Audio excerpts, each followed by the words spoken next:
The Subway Final Word. Welcome back. And our final topic tonight, the Winter Olympics in Sochi, 11 days away. High security for the concern and the concern for safety in Sochi. It's been a continuing storyline. Topic 5, do you believe the Olympics will be safe? Dayan, you'll be making the trip. I know you have a lot to say about this very serious topic. I hope so. I'd rather come back. That was convincing. I'd rather come back in one piece. What can I say? Honestly, I've read some accounts of it. I read one today in the Washington Post that blew my mind. This stuff is it's not so much that it's being blown out of proportion, because you don't know where this is going to end up. But anybody who understands what actually is in place, the security, the lay of the land, as compared to previous Olympics that were in these big urban sprawled areas that were impossible to manage, this is a locked-in area between mountains and a sea. It's a very narrow strip of land. It's ideal for security. I happen to think everything, at least in that little area, is going to be fine. Now, soft targets around it, who knows? Mark. The bottom line is this. I'm certainly hoping for the best.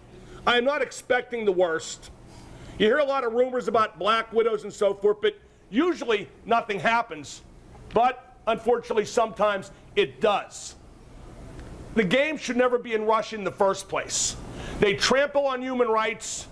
Sochi is 100 miles away from a war zone. Stuff like this is what you get when you give the Olympics to the highest bidder, despite it being a third world nation posing as a world power. Josh.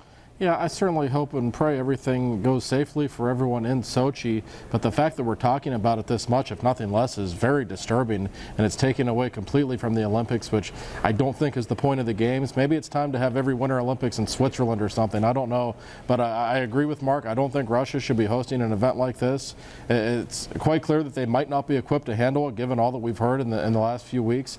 It's a scary thing, and certainly hope for the best, and hopefully some of the attention will actually be directed on the athletes at some point, because it certainly hasn't been lately. And I've talked with a lot of the Penguins going overseas for this. Some are really concerned about it, and some seem to think it will be completely fine. So well, let's remember, let's remember too that we held an Olympics in the United States roughly 4 or 5 months after September 11. So these things do happen, and not everybody around the world was fearing or threatening to pull out of the games. All right, thanks, Josh. I would say Kurt Angle was a one-man security force. All right, we appreciate your opinions. Before we go, quick final word on this week's edition of the Subway Final Word. No Steelers in the playoffs. That always makes for a long January. But look at all the drama that we've had to hold on to. The Penguins continuing to roll. 6 games before the Olympic break. 15-point lead in the Metro. 7-point lead in the Eastern Conference. They've won 7 of 10. Pitt will host Duke tomorrow night. May only be one game, but it's a very intriguing matchup against Duke. We have the Olympics coming up, and Pirates and Catchers 6 days after the start of the Olympics. There's lots to talk about on the Final Word, and that is the Final Word for tonight. I'm Albie Oxenrider for the entire team. Good night.